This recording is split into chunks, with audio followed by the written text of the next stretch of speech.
Bonjour à vous, salut à toi, bienvenue dans cette série sur l'être vrai. On découvre ensemble la mécanique de cette création extraordinaire que Dieu a faite et qui est semblable à lui. Dieu a fait l'homme à son image, à sa ressemblance. Et quand on sait que Dieu est extraordinairement grand et complexe également, imaginez la bébite humaine qu'il a fait, c'est quand même quelque chose de compliqué, de complexe. Mais Dieu, dans sa parole, nous a clarifié les éléments importants. Et c'est ce qu'on regarde ensemble. On a vu dans le texte d'1 Thessaloniciens, chapitre 5, verset 23, que l'humain a 3 dimensions sur lesquelles nous devons travailler. La dimension de l'esprit, la dimension de l'âme et la dimension du corps. Aujourd'hui, en ce moment, là où tu écoutes présentement, nous sommes en train d'aborder la 3e leçon sur la dimension de l'esprit. Mais si on révise ce qu'on a vu auparavant, dans la première session, on a vu que Dieu priorisait les soins à l'esprit parce qu'il s'agit ni plus ni moins que de notre force dynamisante et vivifiante. Et c'est important donc de garder ça en mémoire que lorsqu'on sent cette forme de perte de goût de vie ou d'énergie dynamisante, il faut réclamer à Dieu un remplissage, vraiment demander à Dieu de faire le plein en nous. Dans la 2e session, nous avons vu que l'esprit, c'est finalement cette partie de notre être qui est sensible aux influences. Et il y avait l'image du vent qu'on a abordée, avec laquelle on va continuer aussi aujourd'hui. Donc, ces influences-là peuvent nous mener vers un naufrage si on ne prend pas garde à la manière dont on les écoute. Parce que, évidemment, on est sensible à toutes les formes d'influence. On vit dans une société d'influence, n'est-ce pas? Et puis, c'est pas une question même de vouloir. C'est là, toutes les influences sont là dans notre vie. Or, Dieu nous dit, prenez garde, il faut savoir juger, évaluer ça. Et c'est l'objet de cette 3e leçon. Nous allons regarder ensemble des éléments pratico-pratiques qui nous viennent de la parole de Dieu, toujours sous forme d'analogie. Parce que je vous l'ai dit tantôt, même si l'être humain, c'est quelque chose de complexe, Dieu veut pouvoir enseigner à des enfants.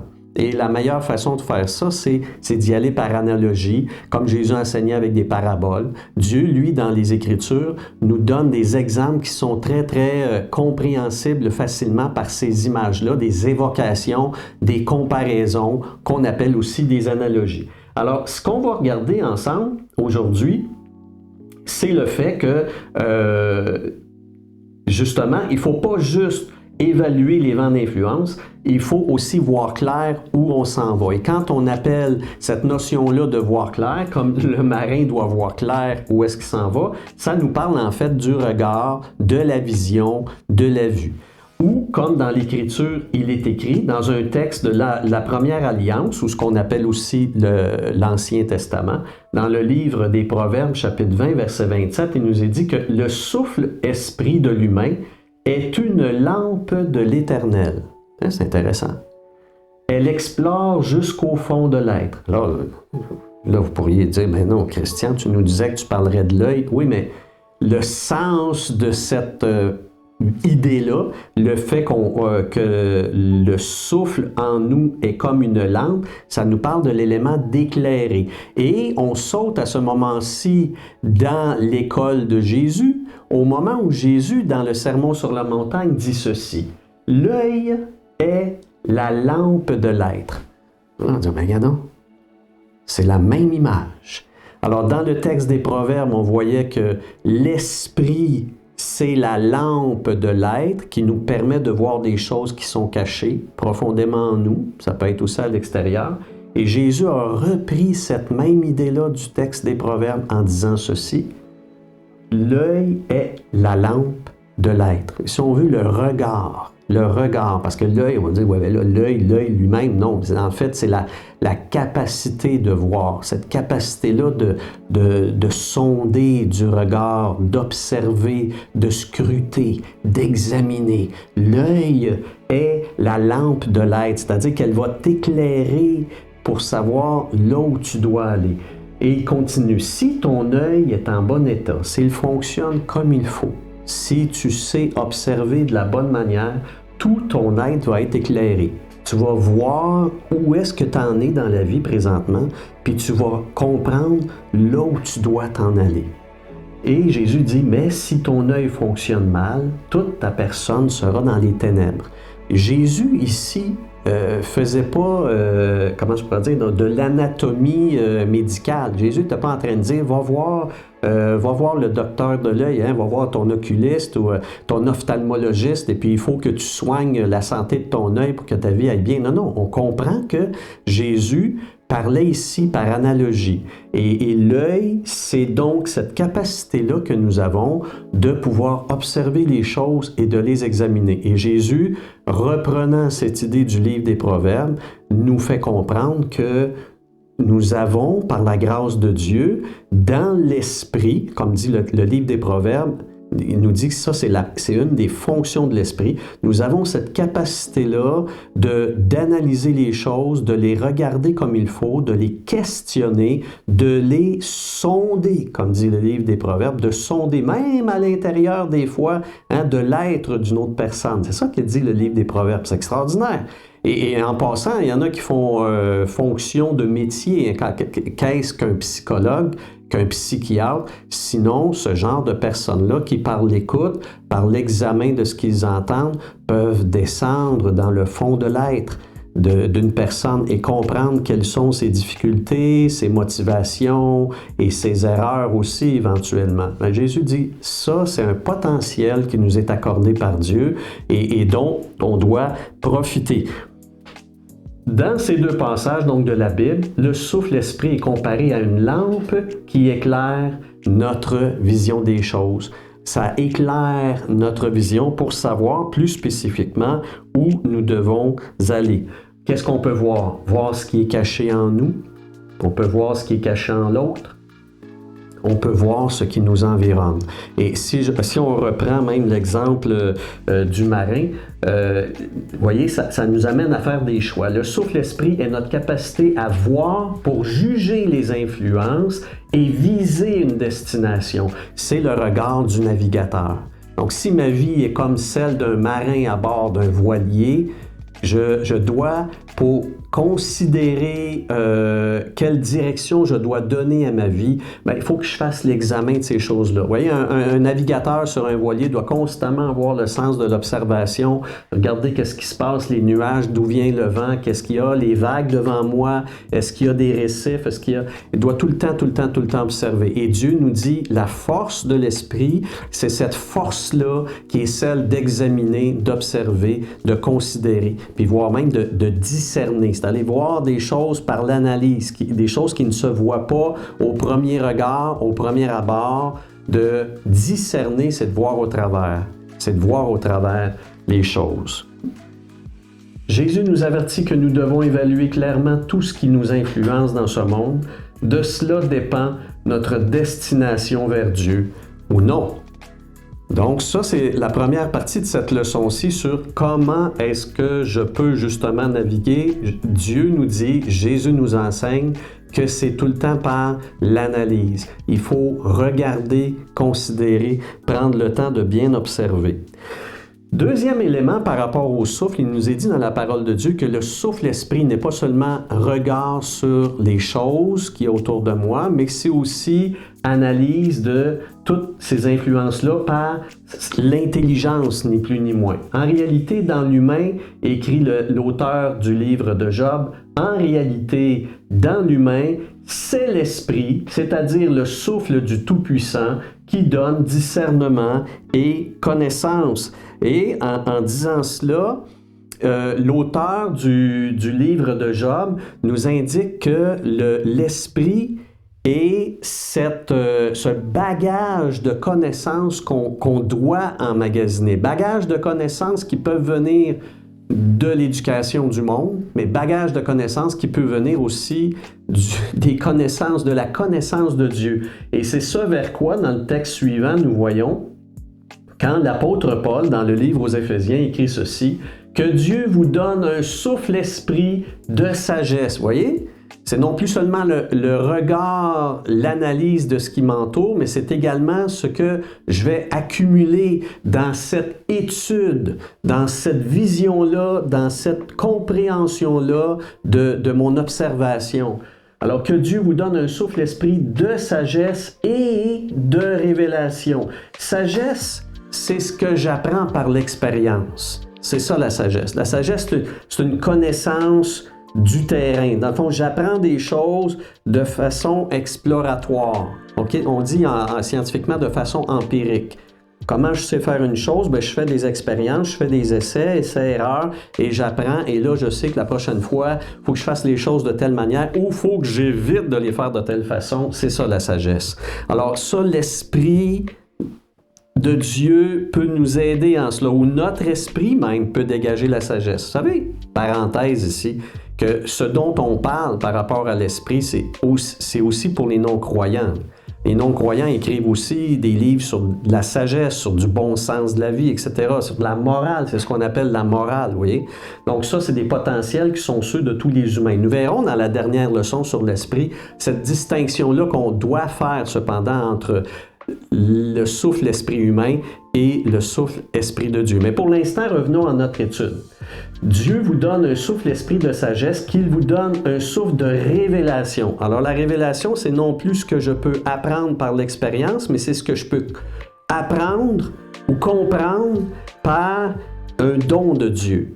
Un éclair de génie, comme on dit. Là. Il y a des fois, oups, hey, mon Dieu, écoute, et ça peut venir de différentes façons. Ça peut venir via un songe, ça peut venir via un conseil tout à fait à propos d'une personne qu'on connaît, chrétien ou non, puis tout à coup, on a un éclair de génie, puis on comprend, on saisit quelque chose qui était jusque-là pour nous, c'était comme incompréhensible. C'est une connaissance qu'on ne pouvait pas dégager de notre expérience ou de notre apprentissage. Donc ça, c'est une révélation.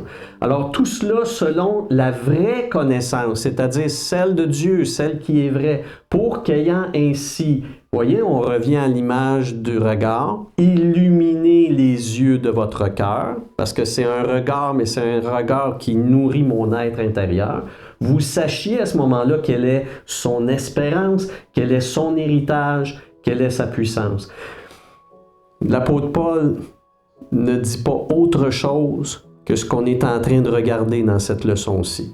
Alors, il nous dit la compréhension de l'espérance chrétienne, de l'espérance de Dieu, de son héritage, de sa puissance, tout ça passe par une connaissance que je vais acquérir à la fois par les expériences que je vais faire, puis à la fois par le recours à l'aide de Dieu, par la prière, par le conseil chrétien, par ce qu'on va voir aussi dans quelques instants. Vous voyez, tout ça, c'est un cheminement qui s'opère dans la vie de mon esprit humain, c'est-à-dire ce potentiel-là à dégager ce que la société appelle l'intelligence. C'est ça l'intelligence. Mais poursuivons.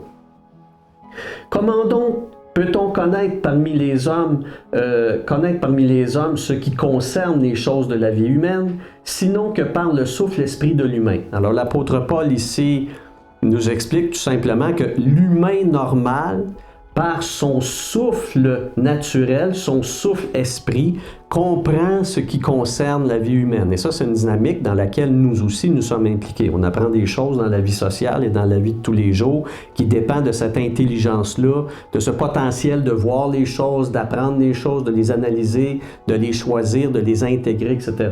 Mais l'apôtre Paul continue.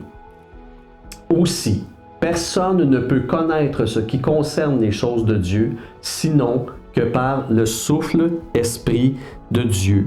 Et il continue. Or, ce n'est pas le souffle esprit du monde que nous avons capté et saisi, comme provenant d'ailleurs que de par ma naissance, mais c'est plutôt le souffle esprit venant de Dieu, lors de ma conversion ou après, afin que nous sachions quelles sont toutes ces choses que Dieu nous a données. Donc, Paul, ici, ce qu'il nous enseigne finalement, c'est ceci.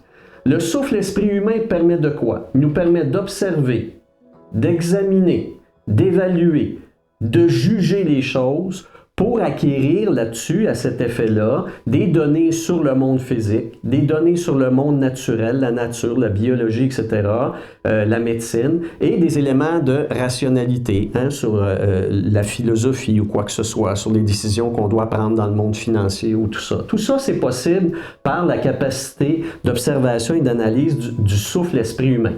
Du côté, cette fois-là, du souffle-esprit divin, on peut, vous voyez, c'est une autre forme de regard, discerner, interpréter, dévoiler et recevoir des révélations. Sur quoi?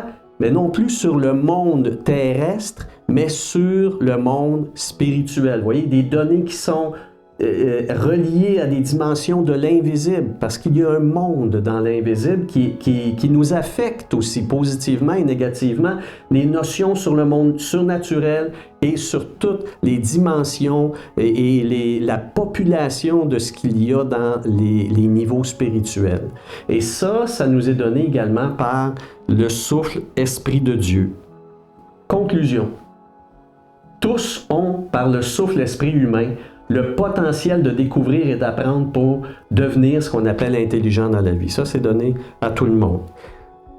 Suivant, toute la cargaison de découvertes et d'inventions n'a pas mené l'humain vers l'objectif de Dieu résumé dans, par exemple, ses commandements. Donc, vous voyez ici, c'est une leçon, c'est-à-dire, et c'est pour ça que Dieu est intervenu dans la situation de l'humanité, parce que même si l'humain, par l'esprit souffle, avait ce potentiel-là de savoir ce qu'était le bien, ce qu'était le bon, ce qu'il fallait éviter en termes de mal et de choses mauvaises, malgré ce potentiel-là de déterminer quelle doit être la bonne direction, l'humain a plutôt laissé le navire de sa vie être influencé par des impulsions, par des influences qui sont vides, qui mènent vers de l'inutilité et surtout pas vers la destinée de Dieu.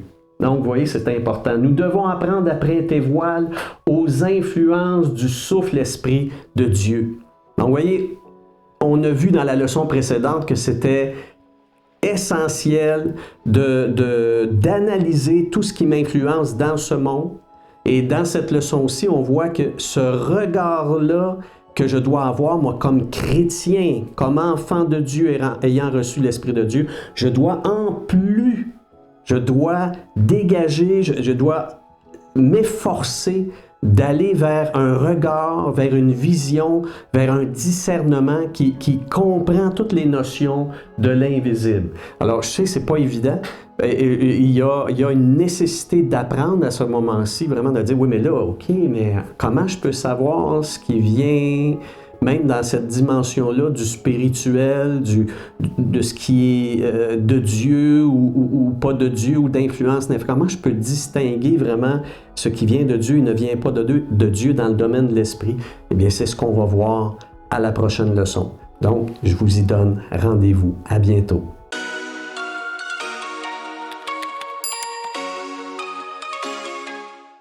Oui, je te connais, je vois ton cœur qui me cherche. Peu importe où tu vas.